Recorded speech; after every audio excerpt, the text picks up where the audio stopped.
ইমানদার মুত্তাকি ইমানদার দাবি করি কি করি না? আমরা নেককার দাবি করি, ইমানদার দাবি করি, আল্লাহওয়ালা দাবি করি, রাসূল প্রেমিক দাবি করি, আশিকে রাসূল দাবি করি, কিন্তু আমাদের নেতাদের চরিত্রের মতো আপনার আমার ইমানের চরিত্র হয়েছে না নাই? কারণ হলো আল্লাহ রাব্বুল আলামিন জানিয়ে দেয়, ইয়া আইয়ুহাল্লাযীনা আমানুত্তাকুল্লাহ, হে ইমানদারগণ, হে মুমিনগণ, হে আল্লাহওয়ালাগণ, আমানুত্তাকুল্লাহ, তোমরা শুধু ভয় করবা আল্লাহকে।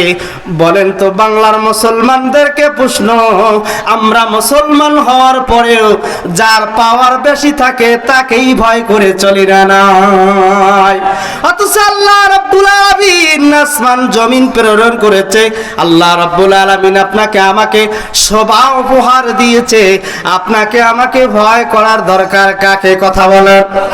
আল্লাহ রাব্বুল আলামিন জানিয়ে দাও, ওয়াবতাগু ইলাইহিল ওয়াসিলা। আল্লাহু আকবার। বলেন তো আমরা ওসিলার দরকার আছে না নাই?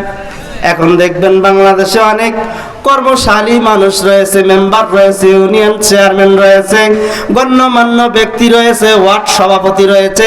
বলেন তো এক এক মানুষের এক এক পাওয়ার আল্লাহ রাব্বুল আলামিনের জমিনে পূরক করার জন্য প্রচেষ্টা চালায় না নাই?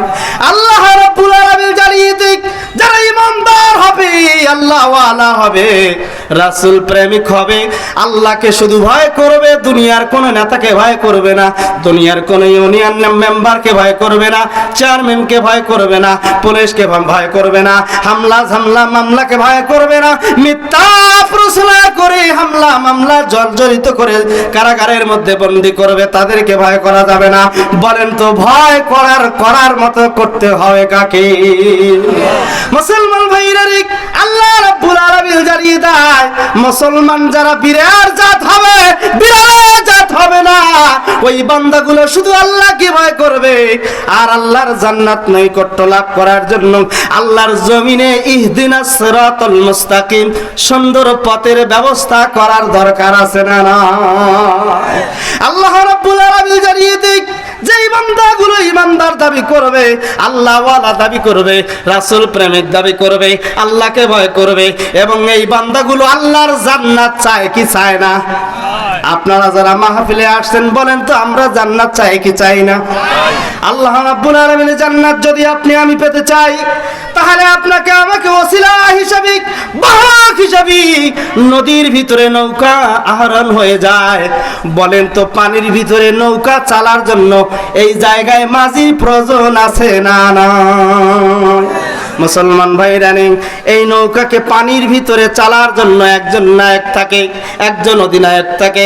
বলেন তো বাংলার জমিনে যারা আল্লাহর হুকমত মানবে, আল্লাহর কোরআনকে প্রতিষ্ঠিত করবে, বলেন তো একজন নবী এবং রাসূল যার জন্য কোরআন জন্য হয়েছে, নাজিল হয়েছে, বান্দাদের জন্য অধিনায়ক এবং মডেল হিসাবে আপনার আমার নবী মুহাম্মদুর রাসূলুল্লাহ।